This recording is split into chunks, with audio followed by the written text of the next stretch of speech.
We all know clean hands help to stop the spread of disease. The next time you're told to step up to the sink and scrub up, you're going to want to remember these handy hints. Here with more on why clean hands count is Dr. Srinivasan. Good morning. Great to have you on the show. Okay, so tell us how to avoid deadly infections, especially with our loved ones who are under medical care.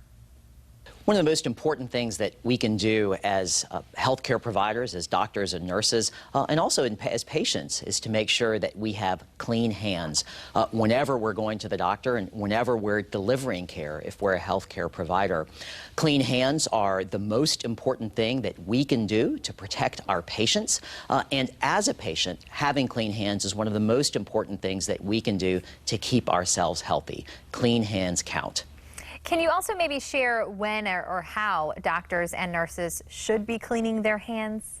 Healthcare providers, doctors, nurses, respiratory therapists, nutritionists, all of us need to make sure that we have clean hands before we touch our patients and before we do any sort of procedure.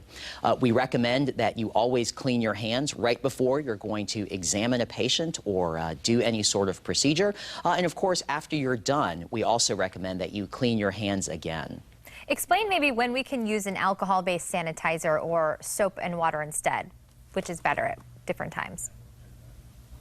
We really do recommend alcohol-based hand sanitizers as really the first line for making sure that our hands are clean. They are phenomenally effective. There are some common misperceptions that are important to debunk about alcohol-based hand sanitizers. There are people who think that they might be less effective than soap and water, and that's not true. In most instances, for most bacteria, alcohol-based hand sanitizers are more effective than soap and water. People also think that alcohol-based hand sanitizers might breed resistance in bacteria, and that's also untrue. These are agents that don't develop resistance in bacteria, and so they're ones that we can use consistently, and we can use them over time. Soap and water and hand washing does still play a role, though. It's important to remember that if your hands are visibly dirty, or you're about to eat, or if you've just gone to the bathroom, it's important still to clean your hands with soap and water. So they both play a role, but for most healthcare providers, we really recommend alcohol-based hand sanitizers as the first line. Okay, good to know. And then what are the right questions to ask your doctor to get well and better yet, stay well?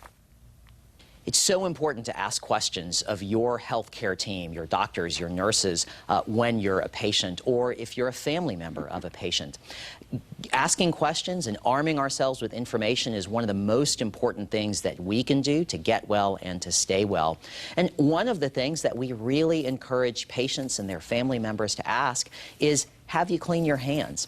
And I know that's something that can be a little intimidating to do. You know, I'm an infectious disease specialist. I work at CDC. I deal with hand hygiene on a daily basis. And sometimes it's intimidating even for me to ask those questions.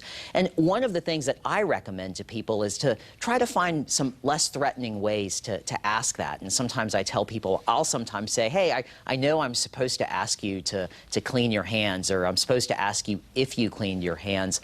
Or you could say, CDC and reminds me or tells me that I'm supposed to ask you if you clean your hands. Find whatever way is comfortable for you, but that's a question that is so important to ask. It's so important to be engaged in your care. As a patient, you're the most important part of your healthcare team. Right, clean hands count. Anywhere you want to send us online for more information on what you talked about? Absolutely. There's lots more information available at www.cdc.gov. Thank you so much, Doctor. And for more handy tips, head to our website, fox4morningblend.com. All right, this one just isn't for the ladies. Guys, listen up. From frown lines to face tightening, we're checking out the latest technology to help you look your best.